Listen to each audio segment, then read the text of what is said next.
নমস্কার দাদা। তো আপনার কাছ থেকে আমরা অনেক কিছু জানবো। একটা ভিডিওতে তো সম্ভব নয়, তারপরেও আপনি বলার চেষ্টা করুন। আর এখানে একটা তিনতলা বিল্ডিং এর ভিতরে কয়েকটা গরু ছিল, তাদের দুধ দুধ খাওয়ার জন্য। তো হঠাৎ করে একটা গাই অসুস্থ হলো এবং গাইটা মারা গেল। তো তখন বাবা আমাকে ডাকলেন যে গাইটা মরলো কেন। আমি বলি, বাবা তো গাই দেখার লোক তো এই অভয়ানন্দ, তো আমি তো এই ব্যাপারে কিছু জানতাম না। না, এটা তোমারই দায়িত্ব, তুমি নিজে তোমাকে এই পাপের প্রায়শ্চিত্ত করতে হবে।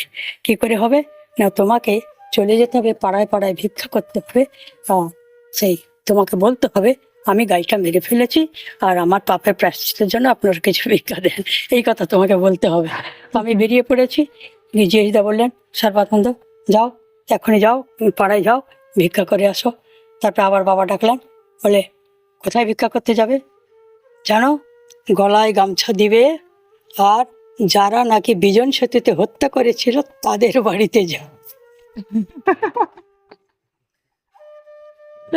তাদের বাড়িতে যাবে। আমি বুঝে গেলাম সিপিএম এর লোক সমস্ত। তো আমি যখন ভিক্ষা করছিলাম বাড়ি বাড়ি, বলে এটা কি আপনারা মেরেছেন? এর তো মৃত্যু তো হবেই। তো বাবার অশেষ কৃপাতে আপনি এসছেন। তো এমন করতে করতে আমি একটা সিপিএম এর অফিসে চলে গেলাম। তো সেখানে আমি বললাম যে আমি এইভাবে হয়েছে, আমাকে কিছু বলে আপনারা তো আর আমাদের মানে নাম নেন, মানে গালাগালি করেন, সিপিএম এর লোক বলে এ করেন। আমরা কেউ তো নাম নেয় না, আমরা তো নেই কমসে কম। তো হচ্ছে খুব ওরা মজা করে, তারাও কিছু সহযোগিতা করলো। এমনকি বিজন সেতুতে যখন চলে তখন আমি এই 30 দিন, 1 তারিখ থেকে 30 এপ্রিল পর্যন্ত প্রত্যেকটা বাড়ি এই কলকাতা শহরে আমি কালেকশন করি বিজন সেতু নাম করে। তাতে কত কত লোকের যে প্রণাম সহযোগিতা পেয়েছি। আপনারা কিছুই করলেন না, এত বড় আপনার উপরে ঘটনা। আমরা এইটা আমাদের একটা বিরাট প্রচার। এর থেকে সারা বিশ্ব জেনে গেছে যে তারা পাপী। তো তার থেকে আমাদের কর্তব্য ছিল মানুষকে ভালো করা। তো তারাই ভালো থাকুক। তখন তারা ভিক্ষা দিত এবং তারা কোথায় বসিয়ে খাওয়াতো, অনেক ক্লাবে, এমনকি দীক্ষাও নিয়েছে এই ঘটনা করতে করতে। তো এইগুলো হচ্ছে আমার মানে কর্মপদ্ধতি। আমি বেশি প্রায়োরিটি দিতাম যে রেজাল্ট, যে এই কাজের জন্য রেজাল্টটা কি হবে। বিজন সেতু উপরে লেকচার চলতো, আমি প্রতিটা বাড়ি ওখানে নিচে ভিক্ষা করতাম। তো মানুষ খুব খুশি করে দিত, যা দিত সেই দিয়ে তাদেরকে খাওয়াতাম। তো এইগুলো হচ্ছে কাজের পদ্ধতি। একটা ঘটনা বলি, হঠাৎ মনে পড়ে গেল। বাবাকে কিভাবে আমরা ঠকিয়েছি। আনন্দনগরে বাবা বলে দিয়েছেন যেখানে জল নাই আমি সেখানে প্রজেক্ট দেব না, আর এদিকে হাজার হাজার প্রজেক্ট দিয়ে রেখেছেন, প্রজেক্ট হয়নি কেন, এই বলে শাসন শুরু করেছেন। তখন সেই শাসন থেকে আমরা বাঁচাবার জন্য বাবাকে মিথ্যা বলে, হ্যাঁ বাবা জল আছে, ওখানে প্রজেক্ট হয়ে যাবে, মানে চলো তো আমরা দেখি। বাবাকে গাড়ি করে নিয়ে গেলাম, নিয়ে গিয়ে সেখানে জল তো নেই, আমরা ছোট্ট একটা প্লাস্টিক দিয়ে একটা 1 বালতি জল ঢেলে দিয়েছি। আর তখন তো বাবা বলছে দেখো তো এখানে জল আছে। তো তার গিয়ে বললো হ্যাঁ বাবা জল আছে, এই বলে অ্যাপ্রুভ হয়ে গেল। এই করে বাবাকে ঠকিয়েছি অনেক, কিন্তু বাবা জানতেন যে কোথায় কি হবে। এর পিছনে কয়েকটা মানুষ আছে যেখানে এখনো পর্যন্ত, যেটা হচ্ছে আমার সুতীর্থানন্দ পুরো লাইফ তার সেখানে কাটিয়েছে। কি করে সেই জীবন সমস্ত গেছে সেগুলো চোখে দেখা। তো এই হিসাবে বাবার কঠিন লাইফটা সর্বানন্দ কাটিয়ে গেছেন জিএস অবস্থায়। প্রত্যেকটা জীবনে প্রতিটা এত, তখন আমরা মনে করতাম উনি একটা যেমন রাক্ষসের মতন আমাদের প্রতি, কিন্তু না, পরে বুঝলাম যে এইটা তখন যদি না হতো। এমনকি এইখানে এই তিলতলাতে যেটা ঘটনা আর একটা ঘটেছে, যখন এখানে মানুষরা বিরোধ করলো যে সিপিএমরা আমাদের জায়গা আমাদের ঠিক হয়ে গেছে, রামকৃষ্ণ মিশনের সন্ন্যাসী এসে বললেন এই জায়গাটা আপনারা যত পারেন নিয়ে নেন, এই সুযোগে ইমার্জেন্সির পরে যতটা পারেন। তখন আমাদের কাছে টাকা ছিল না, তো এই ছোট্ট জায়গাটা নিলাম। কিন্তু এইদিকে বিরোধ করলো, চারদিকে সিপিএমের লোকেরা লুট করে নিল। ট্রাকের পর ট্রাক সিমেন্ট চলে গেছে, আর বালি চলে গেছে, ইট চলে গেছে। তার মধ্যেও হাজার হাজার মার্গি এসে এই বিল্ডিং যখন শুরু করলাম, হঠাৎ বিল্ডিং হয়ে যাওয়ার পরে বন্যা হয়ে গেল। সেই বন্যাতে এখানকার লোকেদের ঝুপড়িপট্টি ছিল, থাকবার জায়গা ছিল না।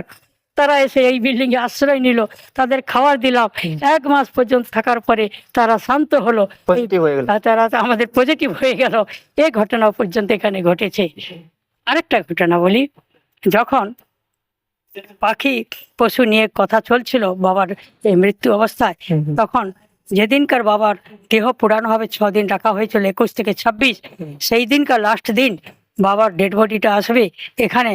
আমি চারদিকে ব্যস্ত কীর্তন ইত্যাদি নিয়ে, তো সেই অবস্থাতে একটা উট পাখি ছিল এখানে। সেই উট পাখিটা কিন্তু তার এইখান থেকে সরানো হলো, যেখানে বাবার এখন দেহটাকে রাখা হয়েছে, এইখানে উট পাখিটা ছিল, তাকে পিছনে রাখা হলো। সেই উট পাখিটা তখন হঠাৎ করে তার গলাটা চিড়ে যায়। আমি দৌড়াদৌড়ি করছি, ডাক্তার আনবো, তার পাখিটার কী করে ট্রিটমেন্ট করব। কিন্তু আমাকে দৌড়াদৌড়ি দেখে সবাই মনে করছে আমি আত্মহত্যা করব, আমাকে ধরে রেখে দিলেন। তারপরে আমি কোন রকম ডাক্তারের সন্ধান পেয়ে ডাক্তারকে আনলাম, কিন্তু সেটা কিছু হয়নি।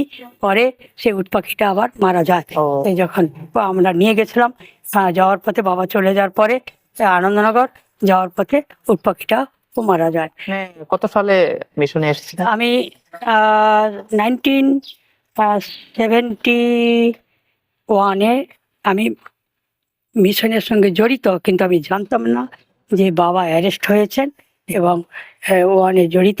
কিন্তু 71-এ মানে দীক্ষা ওই সময়টা।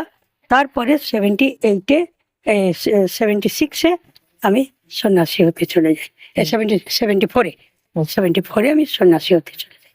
সেই অবস্থাতে ইমার্জেন্সি 1.5 বছর আমি একা কোথায় কোথায় কোন জায়গায় যে কিভাবে ঘুরেছি সেসব কাহিনী মানে বলা মুশকিল। দাদা, আপনি ভারতের কোন কোন জায়গায় কাজ করেছেন? ভারতের আশা করি এমন কোনো স্টেট নেই বা বা স্টেটের আশা করি যে বিশেষ করে এই ইস্ট এরিয়ার আসাম আর উড়িষ্যা আর বিহার আর ওয়েস্ট বেঙ্গল, প্রত্যেকটা ব্লকে প্রায় প্রত্যেকটা ইউনিটে সবচেয়ে বেশি কাজ আমার হয়েছে বিহার। তখন বিহারে আমাকে প্রচুর পরিমাণে চিনত, কারণ বিহারে আমি প্রচুর পরিমাণে, যেখানে জাগৃতি নাই জাগৃতি করতে হবে, কীর্তন পরিক্রমা করতে হবে, গোষ্ঠী বানাতে হবে, মানে বিহারে আমাকে ছাড়া অত বেশি কাউকে বেশি চিনত না। দাদা, কাজ নিয়ে একটু বলুন। আপনারা জানেন, দাদাকে তো সবাই চেনেন, দাদার যে কাজের প্রতি যে নিষ্ঠা, বা দাদা ভাই। কাজ ছাড়া কিন্তু কিছু চেনেন না, হ্যাঁ, সব সময় 24 ঘন্টা কাজ নিয়ে পড়ে থাকে। যখন বাবা কোনো ডিউটি রিপোর্ট নিতেন বা কোনো কিছু করতেন, তখন এমন একটা দিন গেছে যে বাবা ডিএমএসে ঢুকে গেছেন, সেখানে তাণ্ডব কৌশিকী করার পরে, বাবার প্রবচনের পরে, তারপরে বাবা যখন বেরিয়ে যেতেন তখনই আমি ব্রেকফাস্ট করতাম। সেটা হচ্ছে একটা কারণ, তখন আমার মধ্যে ডিউটি ছিল তাণ্ডব কৌশিকী, এদিকে কীর্তন, ওইদিকে হচ্ছে রিসেপশন বাবাকে, তো এইসব করতে গিয়ে তখন আমার ব্রেকফাস্টের টাইমও পর্যন্ত আমি খুঁজে পেতাম না। তো এইভাবে, আর বিশেষ করে আরেকটা ঘটনা বলি, যখন একটা বিশেষ একটা গাছ, সে গাছটা আর কিছুই নয়, সেটা বক ফুলের গাছ, সেই এখান থেকে আমি নিয়ে যাচ্ছি কলকাতা থেকে আনন্দনগর গাছ লাগাবো, যেখানে কীর্তন মণ্ডপ হয়েছে সেখানে গাছ লাগাবো। সে কীর্তন মণ্ডপ করতে গিয়েও অনেক ঘটনা আছে, বলছি পরে। তো সেই গাছটা লাগাবো বলে আমি হাতে গাছটা রেখেছি, আমার রিজার্ভেশন আছে, আমি রিজার্ভেশনে উঠে গিয়ে যখন আমার হাতের গাছটা পেলাম না, সব গাছ পেলাম কিন্তু আমি হাতে যে গাছটা রেখেছিলাম সেই গাছটা পেলাম না। তখন আমি প্রচুর পরিমাণে কান্নাকাটি করতে থাকলাম। ট্রেন তো ছেড়ে দিল। তারপর রাত্রি 1:30টার সময় খড়গপুরে যখন ট্রেনটা পৌঁছায়, একটা পুলিশ এসে আমাকে লাঠি দিয়ে, এই সন্ন্যাসী, এই স্বামীজি, এই উঠে উঠে উঠে উঠে এই বলে উঠালেন। তখন আমার হাতে গাছটা তুলে দিলেন। তখন আমি কি বলবো, যে গাছটা যেটা আমি খুঁজে পাইনি, আমার হাতে ছিল, কোথায় পড়ে গেছে না কি করেছে, তখন সেই আমাকে গাছটা দেওয়াতে আমি প্রচুর কাঁদতে থাকলাম বাবাকে সাষ্টাঙ্গ, বাবা তুমি আমাকে এনে দিলে। সেই সন্ন্যাসী হিসাবে আমি গাছটা পেয়েছি, গাছটা ওখানে গিয়ে লাগিয়েছিলাম। আর এই যে কীর্তন মণ্ডপ তৈরি হয়েছে, তখন কোনো রকম আমার হাতে একটিও পয়সা ছিল না।